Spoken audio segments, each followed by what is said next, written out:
मैं आपकी कमिटमेंट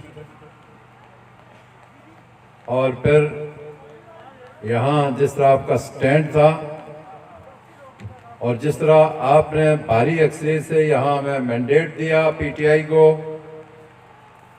मैं आपको सलाम पेश करता हूँ और आपका शुक्रिया भी अदा करता हूँ।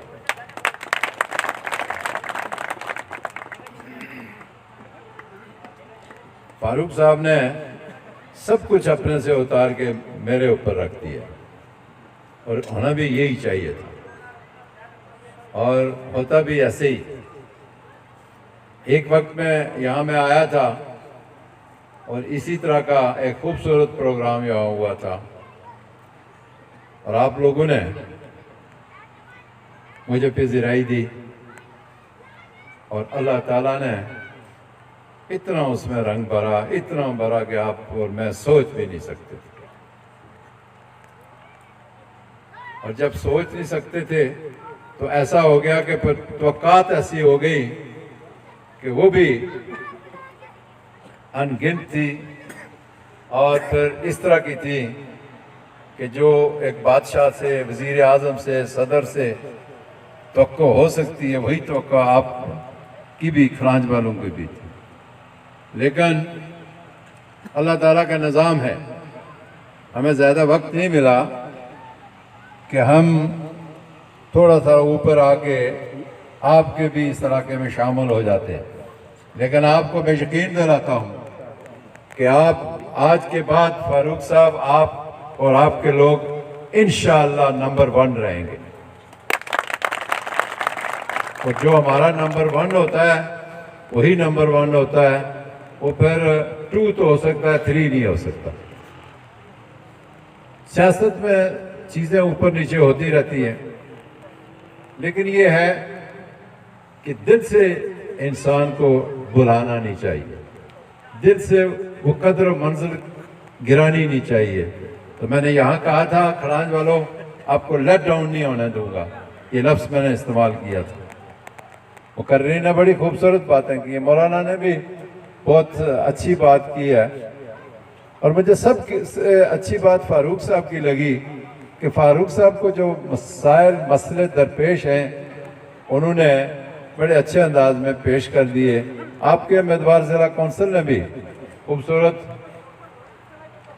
बातें की हैं। असल में हम उस शख्स के साथ हैं जो इस वक्त तनहा सिर्फ पाकिस्तान में नहीं पूरी दुनिया को ये चैलेंज कर रहा है कि आपको एक आम आदमी के साथ होना चाहिए, आपको एक मजलूम के साथ होना चाहिए, आपको जालिम के साथ नहीं होना चाहिए।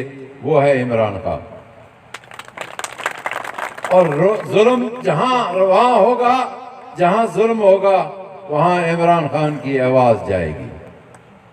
तो इमरान खान अब चूंकि जो उनके साथ हुआ, जो दुश्मन के साथ होता है, और अब हम इंशाअल्लाह उनको रावलपिंडी में कश्मीरी, जो कि इस डिवीजन का 40,000 कश्मीरी है, पुंछ डिवीजन का, वो उनको 26 तारीख को इंशाअल्लाह रावलपिंडी में रिसीव करेगा।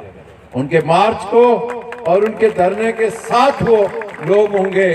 ये है हमारा प्रोग्राम, ये मेरा प्रोग्राम, और मैंने अपने तमाम साथियों को इस रावलपिंडी इस्लामाबाद में बता दिया है कि जब खान साहब आए तो फिर हमने खान साहब का भरपूर इस्तकबाल भी करना है, उनसे अफसोस भी करना है और फिर उनके इस प्रोग्राम में शामिल भी होना है, जो इस मुस्लिम उम्मा के लिए और पाकिस्तानियों के लिए इस वक्त वो इस हालत में वो शख्स मेहनत किए जा रहा है, खड़ा है कि हमें इज्जत और वकार से देखा जाए जिस तरह बाकी दुनिया को देखा जाता है, इसी तरह पाकिस्तान के लोगों को भी उसी इज्जत वकार से देखा जाए। तो मैंने अब्बासपुर में किया जो कुछ मैंने धारा शेर खान से लेके तो फिर यहाँ शेर कुकुटा तक और फिर इस यूनियन काउंसिल तक जो कुछ मेरी कोशिशें काफी थी, और फिर जो और प्रोग्राम थे, लेकिन हर चीज वक्त पर होती है। और अगर ये पता होता तो शायद वो मसाइल भी जल्दी हल हो जाते, लेकिन ये अल्लाह ताला का निज़ाम है। आज अब्बासपुर वाले खुश हैं। अब्बासपुर वालों को मैंने कहा, खड़ांज वालों आप भी सुन लें कि वहां बहुत सियासी उल्टी सीधी सियासत चलती है। वहां सरदार अमजद यूसुफ साहब हैं, वो भी ये अपने महकमे के आईजी है। यानी वो टीवी पर बैठ के इतना बड़ा झूठ बोलते हैं कि अल्लाह की पनाह। मैं मस्जिद में खड़े होकर कहता दर शेरखान में कभी 70 साल हुआ पोलिंग ही नहीं हुई। ओ खुदा के बंदे, मैं खड़ांज वालों आपको कहता हूं, आप पोलिंग की बात करते हैं, फिर आपको तालियां नहीं बजानी है, आपने जरा गौर करना है मेरी इस बात पर कि वहां 2 बरादरियां रहती हैं, गुज्जर और दुल्ली। और वहां जो है हाजी साहब, वो दुल्लियों का 1000 वोट है, कोई 30-40 कम है, और गुजरों का 350 वोट है। तालियां नहीं बजानी, मैं बात करने लगा। 350 वाला बिला मुकाबला बन गया है वहां से गुजर बरादरी का। आपने कर्ज सियासी दिया है। मैं कहता हूं जाके दरा शेरखान वालों से पूछो। और फिर हमने दरा शेरखान में 3 उम्मीदवार वहां गुजर बरादरी के दिए, और जो वहां हमने 1-2 पोस्टें दी हैं उनमें 3 मुलाजिम है, और तीनों के तीनों गुजर हैं। ये अगर कोई शक है तो ये लतीफ साहब को भेजें, जुल्फकार साहब किधर गए उनको जाके भेजें, साफियों को ये सामने इनको भेजें, जाके पता कर आए हो फिर आपको बताएं। इनका काम है पता करना। उस जगह के लिए वो बंदा कहता है कि वहां वोट पोल नहीं होता, तो फिर मैं क्या कहूं?